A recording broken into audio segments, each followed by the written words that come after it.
to our coffee and conversation this morning. If this is your first time with us, we're just really excited to have you join us.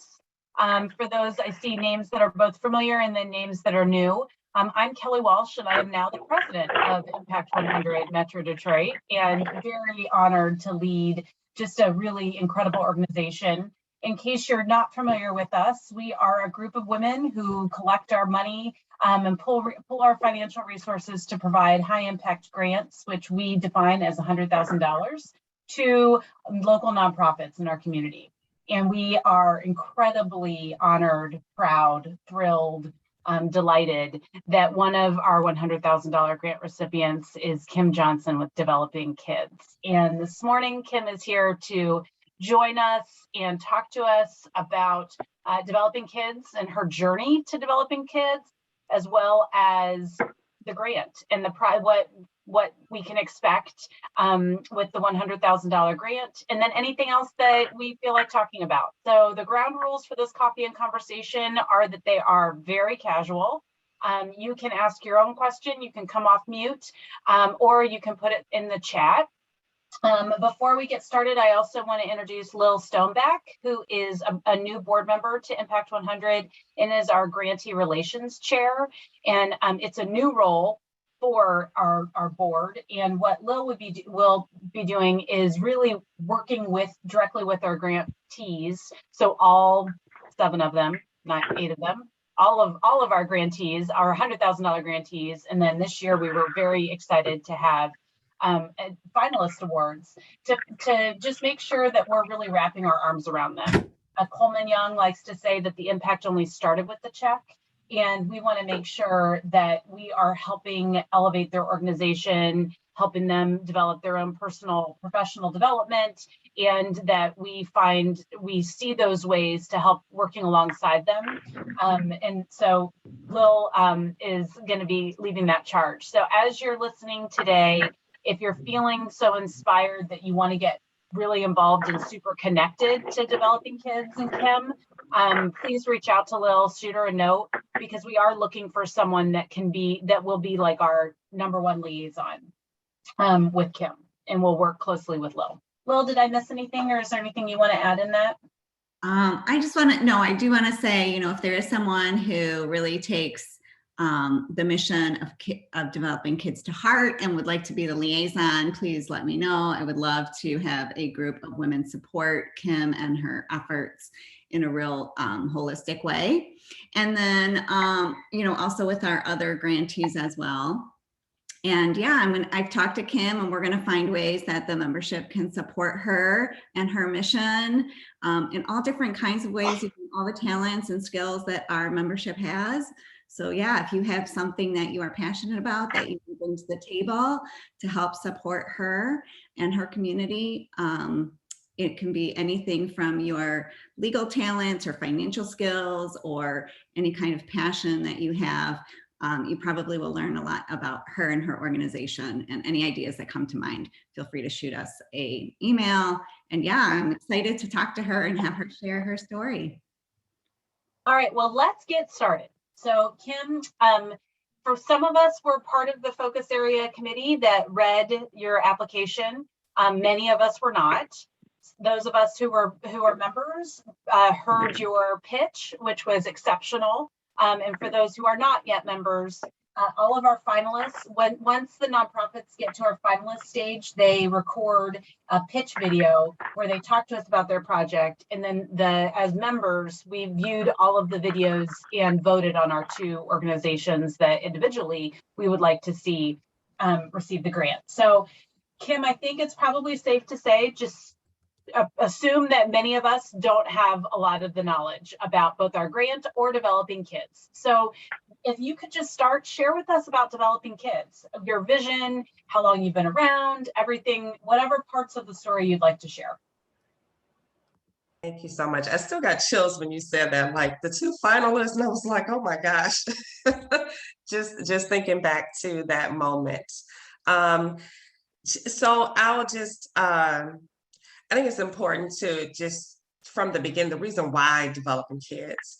And the reason why is because just as in Developing Kids right now, we come across a lot of young people who may not be the straight A students, but they're not the students that are acting out in class every day, but they're often overlooked. And they're the young people that fall through the cracks. So those students, when I was growing up, I just saw that one, there were a lot of us on my block, 45 kids, and we were all in about a 15-year age range. Yet only 5 of us graduated from high school. And it wasn't where we were really living in poverty. For my household, we were, but for pretty much every household, their parents, there were 2-parent households and they had good jobs in Northwest Detroit. However, after school hours came, and while we played a lot, there were some older kids that moved into the neighborhood by the time I became a young teenager, and their leadership skills, though it wasn't the wrong type of leadership, had such a great impact. Young people started going a different route. And we didn't go to after school programs and community centers. It was just all in the neighborhood. And so college, I was inspired to start teaching because a professor came back to my old neighborhood to teach. And I just saw a lot of the same challenges still happening. The straight A students got a lot of attention. The students that were acting out got a lot of attention, and kids in between were falling through the cracks. And I honestly was butting up against the system. I didn't want to go the way that the district was telling me to go and to educate children. I found a problem with teaching a 7th grader, and I knew that they were reading on a 2nd grade level, but I'm teaching them English on a 7th grade level. And so I couldn't go that way. And so really just through a lot of thoughts, and had my family, and I'm here, and I was living in Detroit, and I said something else needs to happen. And I had a project that I was assigned to do, which led me to a lot of research on what was available in my neighborhood, while I kept watching the kids go back and forth to the liquor store that on their bikes. That was just all they kept doing continuously. Not enough programs that were in my neighborhood. So I had no intentions on starting a nonprofit. I say that so many times. And I really just learned, I started going to workshops. Anything someone had to offer, I just went to it, even if it had a cost, so that I could learn how to create a program while I was working a full-time job. And I unfortunately had a family tragedy. And sometimes I catch people off guard with this, but my husband, I didn't know at the time that my first husband had paranoid schizophrenia. Unfortunately, I didn't learn that until after he passed. And I was repeatedly told nothing was wrong with him. He was just a little depressed. He had previously been an industrial engineer, was working, had left his job. And just from not being able to get the help that we needed, being told that nothing was wrong, he committed suicide in our front yard. But in the process of him taking his own life, he also decided he would take me with him. We were best friends. We were going to go together. And he cut my throat, shot me in the head, and shot me in the arm. And our neighbor said that immediately after that, he took his own life with 1 gunshot to the head. And so I had just incorporated Developing K.I.D.S 6 months prior to that. Throughout the 7-8 month period, I had 7 major surgeries. My eyes were blindfolded for a couple of weeks because my family was told that I was completely blind and I would never, would never be able to see again. Lots of health things. And throughout that time, sometimes it's crazy trying to explain to other people, but I kept seeing these visions of now what is Developing K.I.D.S. And I couldn't talk, I couldn't walk, I couldn't see. So I would just lay in the bed, and there's a little bit more to this story because the only way I could communicate was through writing with my left hand. And that thought came to me about a month before everything happened, to learn how to write with my left hand. And so it would just be music playing and I would see these visions. And so once I got out of the hospital and I started to recuperate, they actually realized, after they took my bandages off to kind of clean me up, a nurse said, "If I didn't know any better, I would think that you were looking at me." And when I nodded my head, yes, she freaked out. So it was, you know, a time of a lot of healing that passed and taking care of my children and grieving. I learned a lot about caring for children who are grieving, and how to do that and make it normal and not do some of the things that sometimes are, I would say, banished from certain cultures. And my family was like, you don't take them to counseling, you're gonna make them crazy. And it's like, no, let me do what I need to do for my children. This is what I think I need to do. And so actually a couple months after I got out of the hospital, I said, I'm gonna really take this organization forward. They really thought I was crazy. But did that, and literally about my tragedy in my family happened in November of 2006. I incorporated Developing Kids in that June of 2006. May of 2007, we had our official first fundraiser. We raised $750. I just invited people to say, please come and look at this organization and what I'm doing to start Developing Kids. Raised $750 that night and kicked off the first summer program with 27 kids in a, you know, short 6-week summer program. The last week, I'll never forget, there were some awesome people that I used to work with. I ended up having to have another major surgery. And the doctors kept saying, you can't keep holding it off. They came and ran the last week of the program. But I say that to say we grew from 27 kids to, prior to the pandemic, we served about 300 kids that summer in a free summer program that went from 6 weeks, 4 days a week, field trips, languages, academic enrichment, recreation, life skills, financial literacy, all of that for free to young people who we serve throughout the city of Detroit. We continue to grow even in the midst of the pandemic. Last year, we served 350 youth, and that was taking groceries to their families. I had parents that said, I don't know how to get money on my card that was pandemic money. I don't understand this. Can you come and do this? Putting on a mask and going to their households because they're like, no, I trust Developing Kids. They didn't call their families. I trust you all. Can you come and help me? Showing us bank statements. Going to families' houses, helping their children set up their tablets and laptops, of many of which we purchased because we couldn't wait on a system to fix it. So it was like, no, let's look at our budget and what can we do? And so we did a lot of that work. We had some families that were really challenged with having their caregiver, sometimes their only caregiver, hospitalized for several weeks because of COVID. And so while we served 350 youth that year and the number was significantly lower, the work was so much more intense for those 350 youth, and they ranged from 5 to 24. This year, we have, actually, I just did the numbers this past Monday, and we are currently already at 350 youth being served that we have served thus far this year. Same age range from 5 to 24, starting at kindergarten, going through those young people who are in colleges around the country. And we continue to provide these services at no cost to them. I was very lucky, some years ago to just come across some wonderful people to join our team, and where I had no money. I worked for the first 13 years of the organization, not paying myself a salary because I said, there's no way I can build an organization and be able to pay myself to do it. And many of you know, when you're starting something, you just have a vision. Unless you have access to real people who have these real resources, no one's giving you money to pay salaries. I'm a first generation college student, very blue collar family where my family tried to convince me not to go to college just to get a job. So it's not having, let me pull this roster of folks who can help me get resources and grants. So I started off with asking people, I can only pay you for 6 hours a week. I can pay you this for 10 hours a week.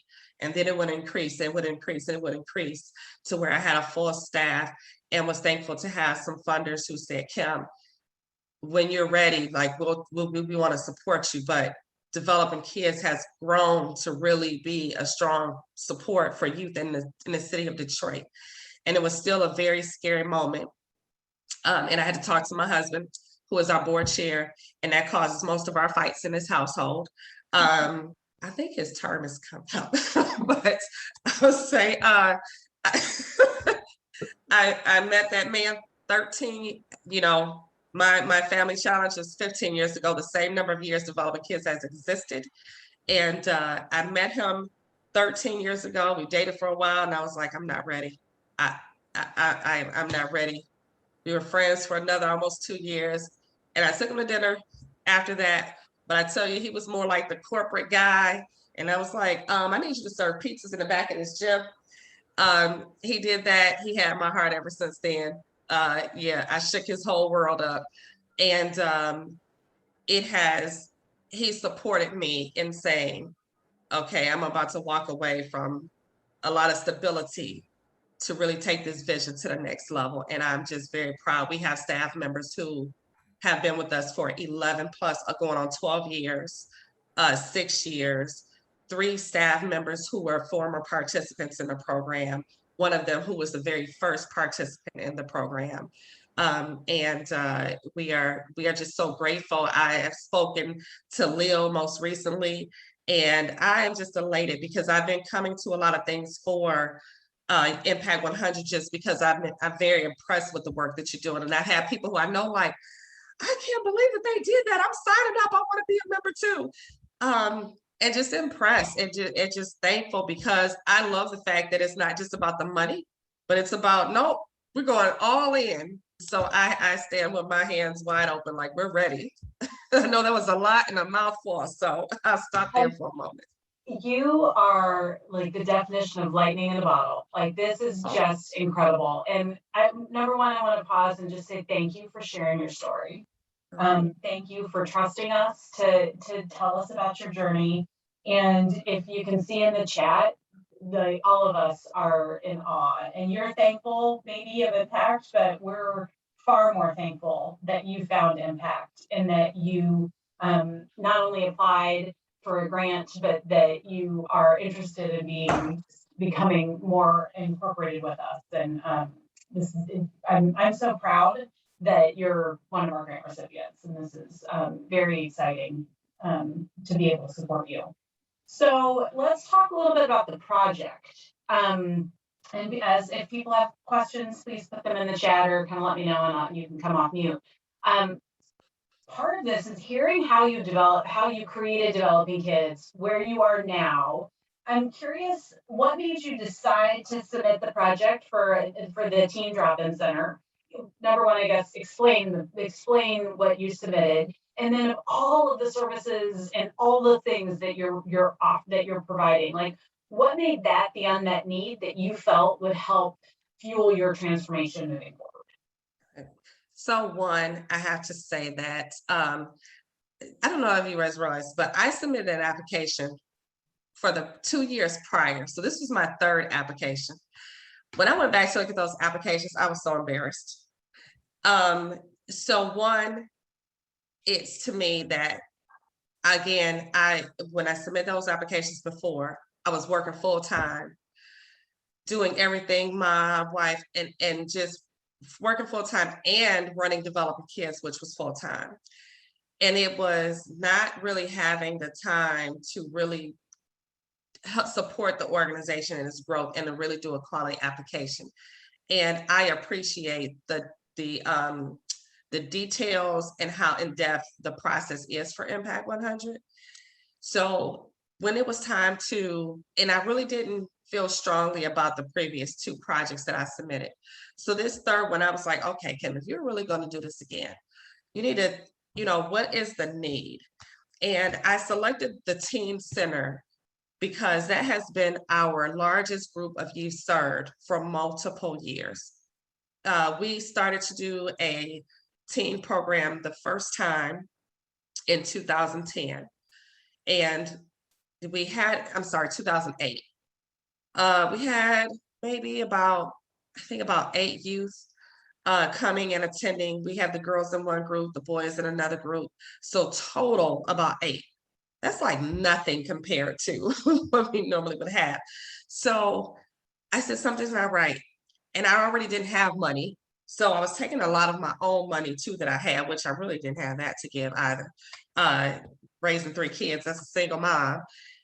And I said, okay, we're going to stop doing that, because if the youth are interested, developing kids is all about, we're providing the need that the community says that they need, and resources that they need. And so I stopped doing it. And in 2010, I had a young man come and he said, are you going to start a teen group? I keep saying you with the younger kids. Can you do something for teenagers? And I said, well, I'm thinking about it. When I did it, no one wanted to do it. So then I kept seeing teenagers walk past the window, peeking in, and they would knock on the window and wave. And so we started doing teen services again in 2010, and it just has grown to where, again, prior to the pandemic and everyday programming, it was nothing to have 45 teenagers in a room and have a waiting list for young people who wanted to come. But I had to create a waiting list because I didn't have enough room to hold those teenagers.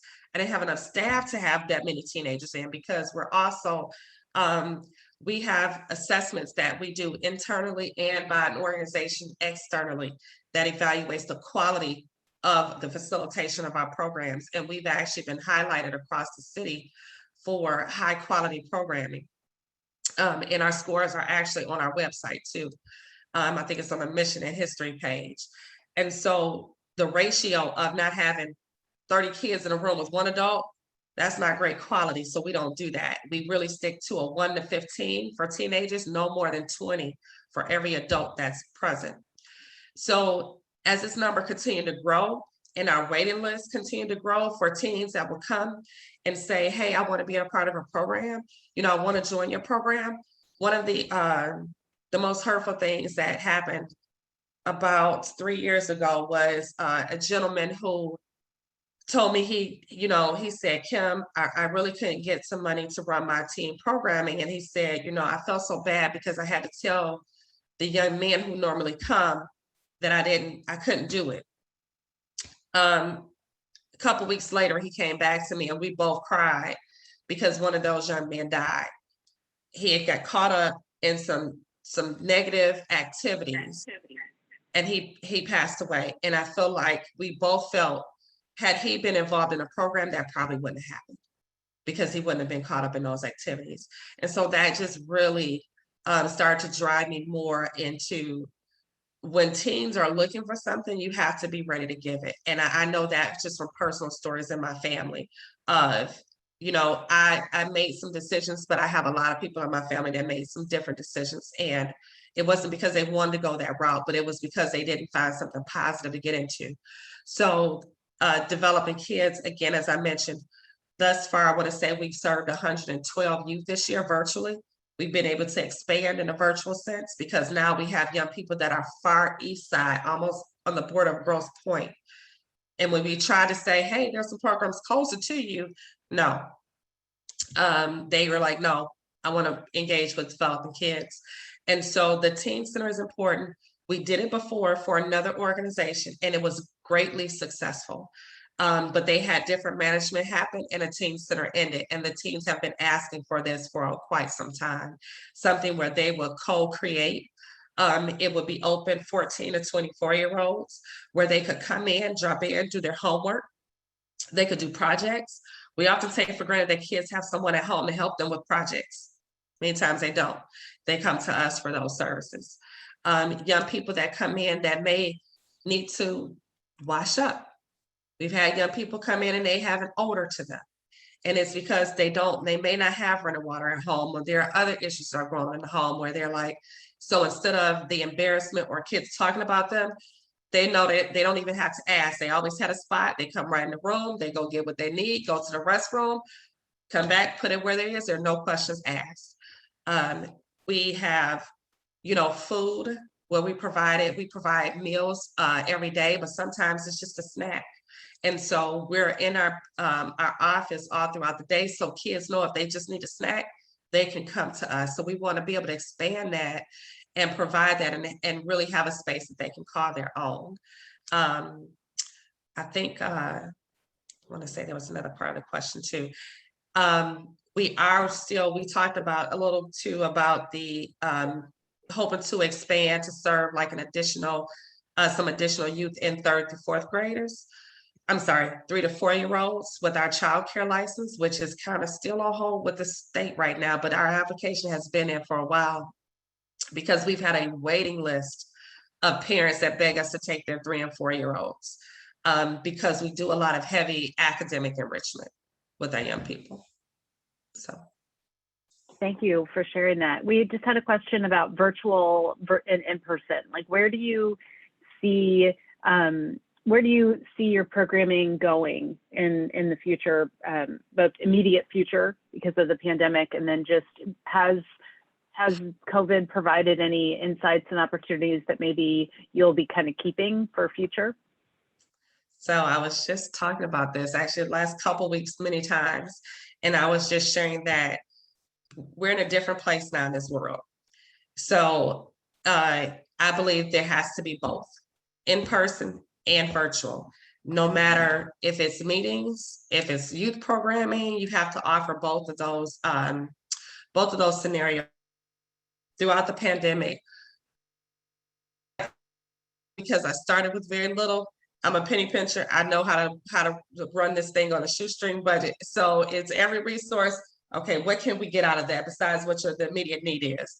So we have utilized our resources to have cameras to do virtual programming at a very good scale and I would say a good scale and for it to be quality. And so we have as I mentioned, a staff person for every age group and an assistant. So that assistant would also be responsible for having cameras set up so that any youth that would join us virtually, when we go back to in-person in the fall, you can have the option of an in-person program as well as joining virtually only. But the way our activities are set up, if I am in grades 4 through 7, that is my age group. And I can have the option to come on Mondays and Wednesdays or Tuesdays and Thursdays. If I choose a Monday and Wednesday date, what we're preparing for in the fall is that Monday may be in person and Tuesday may be completely virtual. But Monday is in person also with the virtual option. Wednesday will be completely virtual. And we're doing that just because we're also taking into consideration what is COVID going to look like as we go back into the winter. And the worst thing to do is shut down, start back up, shut down, start back up. So that's the thoughts for the coming school year. For this summer, we are going 100% in person. We start our program on July the 5th and we end on August 12th. So thankful for all of the activities that have happened through the media attention from Impact 100. Channel 7 actually said that they are going to do a story on us at the event on August 12th.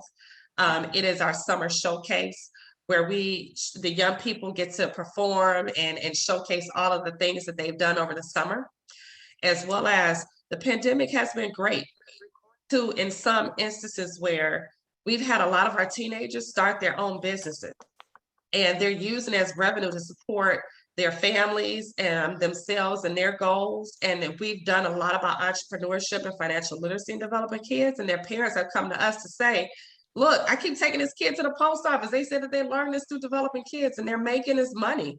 So we're going to showcase them, those young entrepreneurs as a vendors also during this showcase, summer showcase on August 12th. But our programs are Monday through Thursday from 9 to 5:30. We're at 2 different locations. We are renting so that we can have one location is being rented so that we can have a lot more children to serve in an open space where we're kind of social distanced. We are serving 80 youth this summer total in person. That may seem like a high number. We usually do almost double that, more than that. We also have 150 young people that are online doing a virtual employment readiness activity is through the city of Detroit, where they earn $1,000. So we have 150 youth, 14 to 24 doing that. Our summer camp is for kindergarten through 8th graders. There is no cost for that camp. There are field trips planned also. We always look for volunteers to come and support. Everything is being done outdoors unless there's really bad weather, which is why we have the second location. so that we have that room to go inside and still be socially distanced. And honestly, it was very questionable if we should go back to in person. But we have a college student who has just checked herself in about a month ago to a mental health facility. We have a teenager who lost her mother to COVID, and she's had 2 suicide attempts. We've had a couple other college students who are just very mentally just depressed, feel isolated, because they don't have the experience that they expected for college. We have several high school students where we are traveling across the city, again, because it's virtual, to meet the needs of. A couple weeks ago, another young person said, in the middle of the call with all the youth, yeah, so I just found out yesterday that I was diagnosed as bipolar and schizophrenic. And it's just, so she felt comfortable enough to share that with her peers on the call. But then now that means the staff has to go in full mode support behind closed doors. So then I'm getting text messages. And then she talked about that she's transgender. So it is all of these things that are coming out. We had to happen with a couple more youth too. So now it's okay, now we have to reach out and touch the family. So now we're making a visit to the family to sit down and talk with them. How can we support? She said she's not transgender, but she is wanting to be, but nothing has happened. So how can we support you in that sense? The mom said she did get her diagnosis. So we don't just work with the youth, we work with the family, because we know that the best way to really impact youth lives is if we can make an impact on the entire household. And so that was because all these needs are happening and these challenges, we said we have to go in person to provide greater support.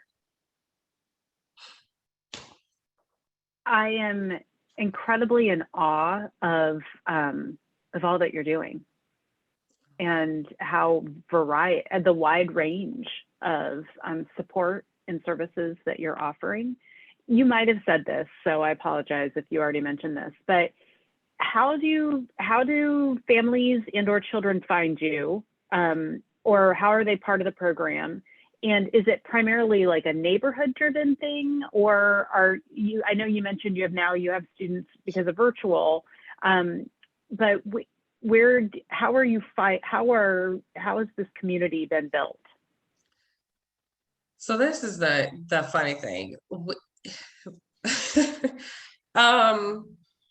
This is when I know that it's not hard for me to do this work, because I almost walked away from this like 3 times. and those are stories to where it was like, no, this is what you're gonna do.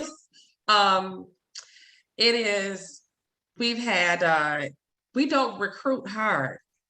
We share work on social media. We right now, as I mentioned, we have spots for 80 youth. Those 80 youth spots filled up in less than 30 days. As soon as we were late putting the link out on social media, because on our website, because honestly, I was just trying to figure out what to do and how to do it. And how to do it safely for our team. 100% of our team has been vaccinated, except for our pregnant mom who's going to deliver soon. But just made the choice of we have to be there for ourselves, our families, and for those we serve. And how do we do that safely? And so when the parents kept calling and I kept saying, the team, we're getting it to you. It went out less than 30 days, it was full. We have a waiting list. As of last week, I knew there were about 45 already on the waiting list, and several registrations continue to have come in this week. So it's nothing that when we were doing in-person program, we had a waiting list of over 100. Some of the parents that are in right now, they waited 2 years to get on the list. And they said the first day I'm calling because I want my spot. And they finally got it. 3rd year, they got their spot. But we opened our list up on April 1st. It is filled. And normally it opens March 1st. This year, we didn't open it until April 1st. It fills that quickly. And it's honestly word of mouth. We do have Twitter, Instagram, and Facebook. Developing Kids is our tag. For Twitter, it's developing_kids. We have our website. We do a monthly newsletter. But it's word of mouth. When one parent finds out, more find out. We have had a state senator had her children her oldest child grew up in our program. Wayne County Commissioner, state representative, they live in the community and their children have grown up through the program, and people see them, they're like, wait a minute, isn't that?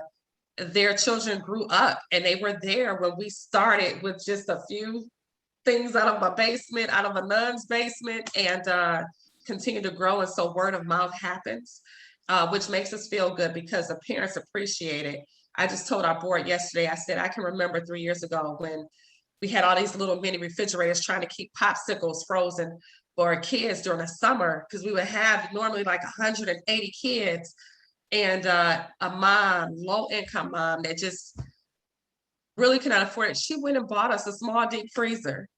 That's how much our parents would appreciate what we do and just come year after year after year. That's wonderful. I mean, I kind of assumed it was going to be a lot of word of mouth, but because, I mean, who wouldn't want their child to be part of that? So we had a question in the chat, going back to the grant. And for those who are new to Impact, and there are many Impact members who might not necessarily know this, after the bank check, there's a conversation, and I know that you and Lil met and talked about the project and kind of created the timeline of when and how you'll need the $100,000.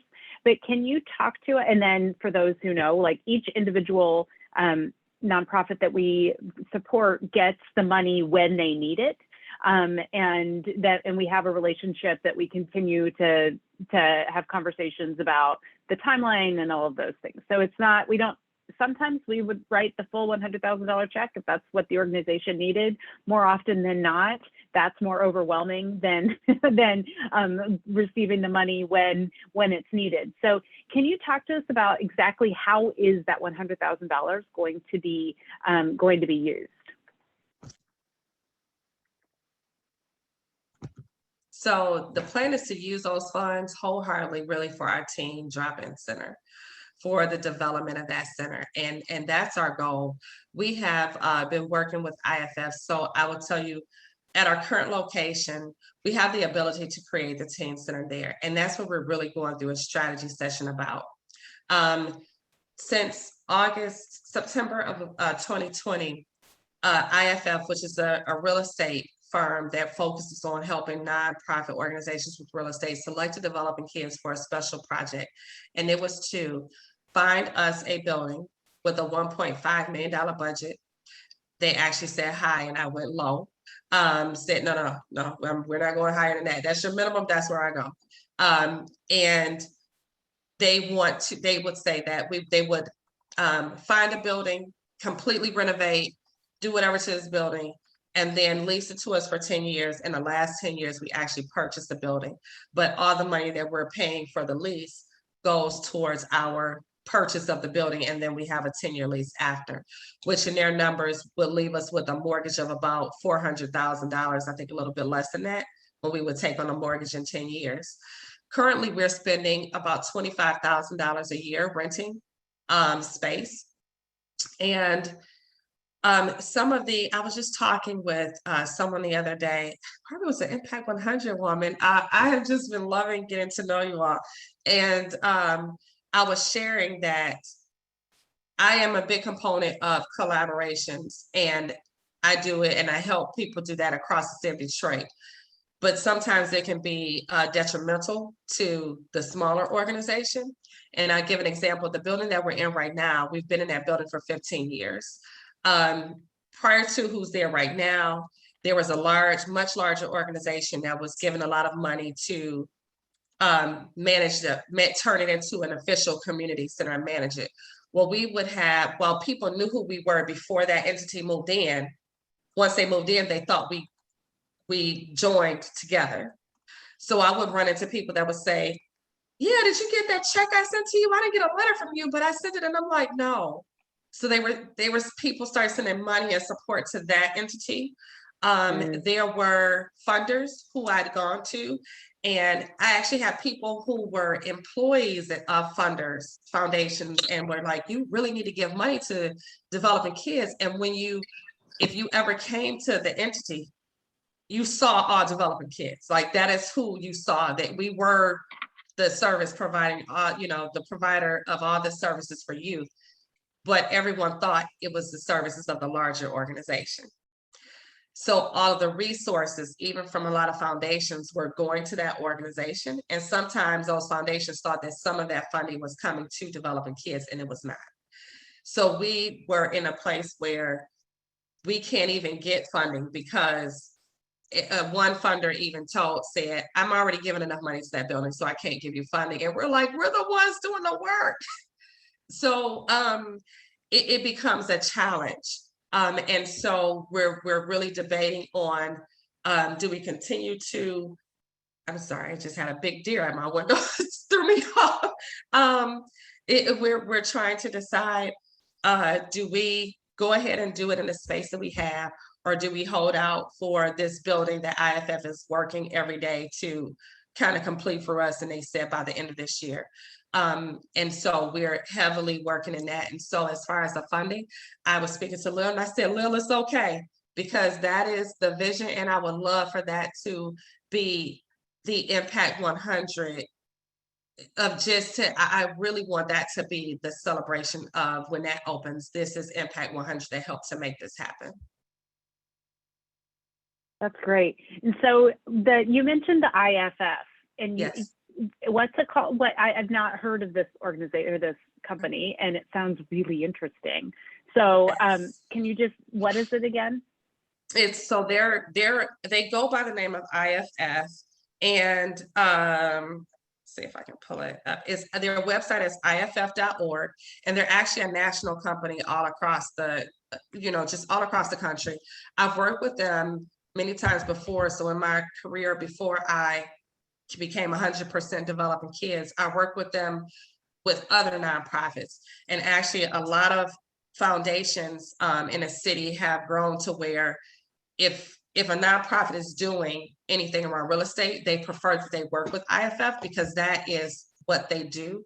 So everything from, they have brokers, they have a full staff agency so that they help you so that whatever you do is actually sustainable, that you don't get into a building where it's not sustainable, where you have your financially, they dive deep into your financials to make sure that you're able to afford whatever project that they're getting into with you, that you prepare for any challenges that may come in the future, that you're able to afford those, and they help you budget for that. They actually will help fundraise to foundations to pay for the building and the work that's to pay bring capital for your project, for whatever it is. They actually offered us a project of $1.5 to $3 million. And I was like, listen, go low, go low.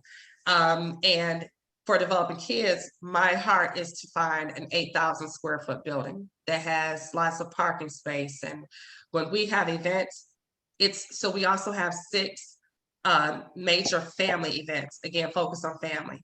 We could have 300 people for each of those events. So we're always looking for volunteers and folks to help. Even in 20-degree weather, this past December, we had 140 people come and attend that event, and it was all outdoors, and it was 20 degrees. So we need a lot of outdoor space. So I went through an application process for a program called SNI, Stronger Nonprofit Initiative. And it was offered through Chase Bank and IFF, funded by Chase. IFF handled a lot of real estate education, and a company called FMA BDO. I'm sorry, that's all Fiscal Management Associates. But they now just recently changed their name, and it's BDO-FMA. But they're also a national organization that works a lot around fiscal management for nonprofits. You had applied to get into this program for 18 months. We applied and were accepted. And it was 6 months of training, a year of coaching, all on finance and real estate. I wanted to know more about to grow developing kids financially, and how to make us stronger and make sure our processes and our practices were where they should be.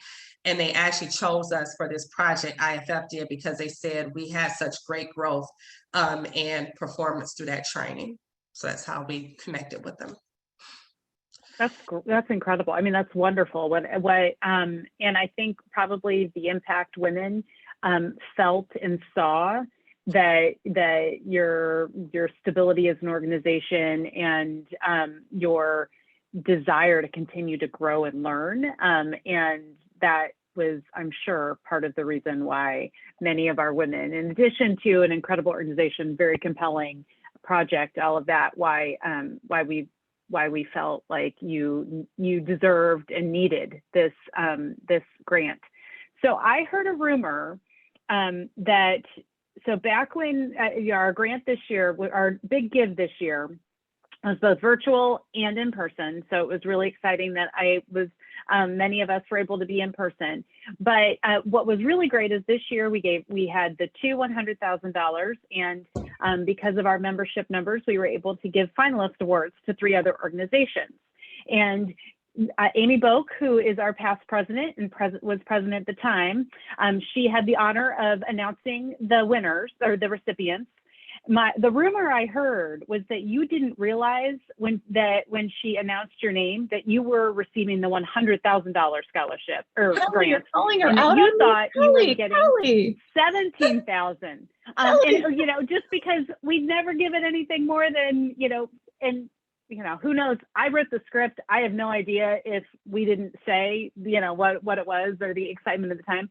Can you talk a little bit more about that? Oh my gosh. So I'm sorry, Kim. I just want to apologize before we start talking. I just want to, I love telling this because I thought it was just me, but everyone who was sitting up there, everyone had the same response when we talked about this later.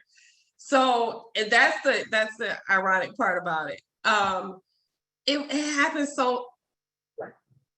so fast. It was like you guys were preparing us, but then it just went on speed to 100, and we went up, and I remember stage left, so we knew where to go, and we got there. We were standing in our spot, and I was very elated when we made it to the top 15.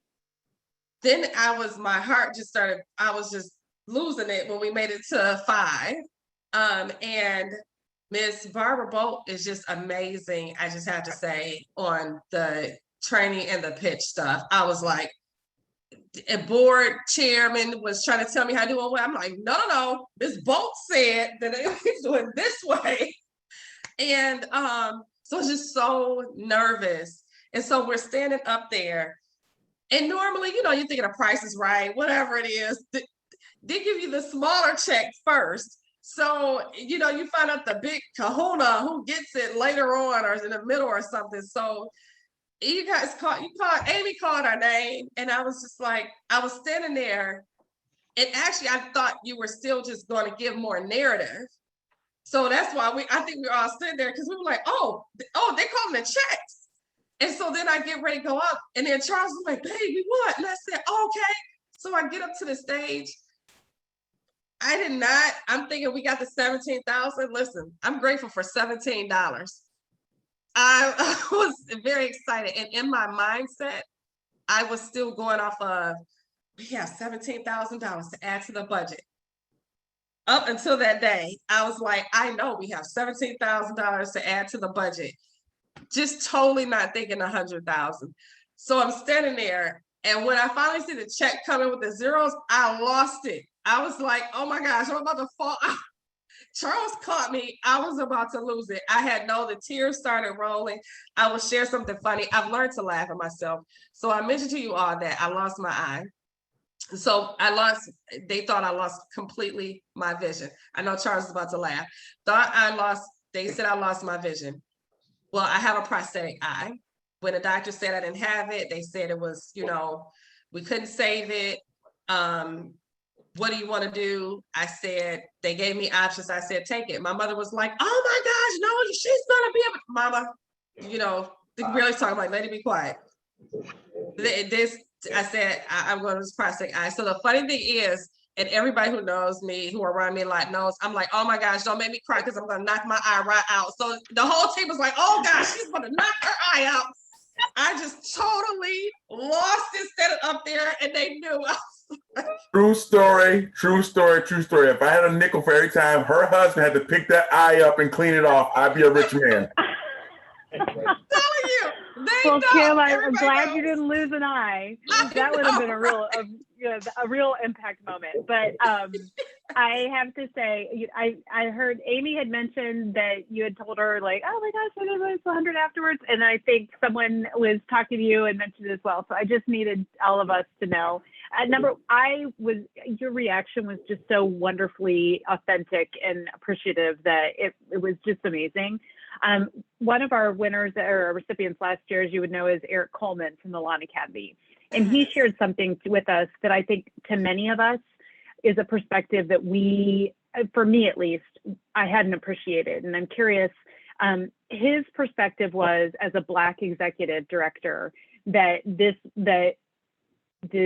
having this $100,000 grant, knowing that it came from women who made that vote, was extremely meaningful to him. And we only have a few more minutes, but I'm interested in your perspective of as a Black executive director in this community that is leading, is innovating, is literally fueling the transformation.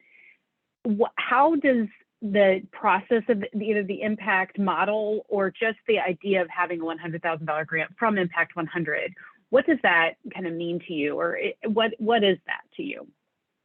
It is very meaningful to me, and I agree with Eric. Eric and I, we work closely together on this new alliance that somehow I got into starting and working with someone who had the idea and the vision. And it's because, again, in my previous work that I was doing across the city, I used to coach people on how to get grants and to, go and ask for sponsorships and funding.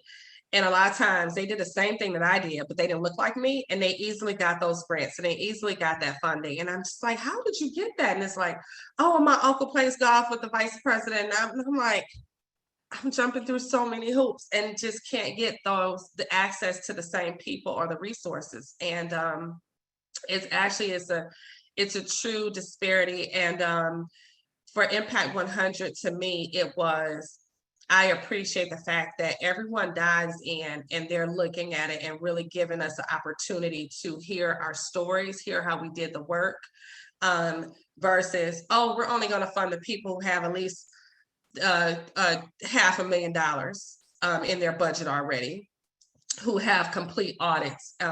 But you look beyond that. Developing Kids has grown to get that. But for a lot of Black executive directors, especially funding youth development, it's difficult.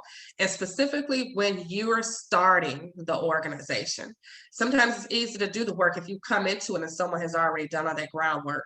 But for me, starting this was just because I was trying to help kids in my neighborhood and give back. And I know the struggles I had, so I don't want another child to have those struggles to graduate from high school, to graduate from college. It's just much harder because it was not a plan, but I planned to make it successful. And I just am very honored to be a part of the Elite Impact 100 Metro Detroit, grantees. I saw Eric on a vision call the other day, and we're high-fiving like, Eric, I'm in the club now. I was like, oh my gosh. It is, again, because I feel like it's the help and the support is genuine and it's actually from the heart. And I feel that, and I felt that from every event that I've attended from Impact 100, which just made it even more just so exciting, and for me to be so grateful to be a recipient, because I know that it's genuine support because you all care and you really want to give back, and you take it seriously. Well, Kim, I have to say, I feel very confident to speak on behalf of all of our members that we're the ones who are grateful that we had the opportunity to provide you with a $100,000 grant. And we're coming up on the end of our time. Thank you for sharing this morning with us. And thank you for being part of our Impact family now. Now that you're with us, we'll be hearing a lot more from you. You'll be hearing a lot more from us. As a reminder to anyone that's on the call, we are looking for liaisons to be directly connected with Kim and Impact 100 to really kind of embed themselves in the organization, both organizations. So if that's something that you're feeling called to do, reach out to Lil or myself. And, you know, thank you. Thank you very much, Kim. We have our coffee and conversation with Deb Drennan next in July 22nd, I think it is. And I know that you and Deb have created a little friendship during the Big Give. So hopefully we'll be able to find some cool ways for you guys to continue to collaborate and work together. But thank you everyone for your time, and have a lovely, wonderful Thursday and week ahead. So thank you. Thank you, everyone. Thanks guys. so much, Kelly. Kim, Hey, Leo, thank you. I'll be in touch soon. All right, I'm looking forward to it. We have graduation today, so we're celebrating 22 graduates. So that's why I'm about to run off to. Oh, Congratulations. Thank you. Thank you. Have a great day, and I'll be in touch.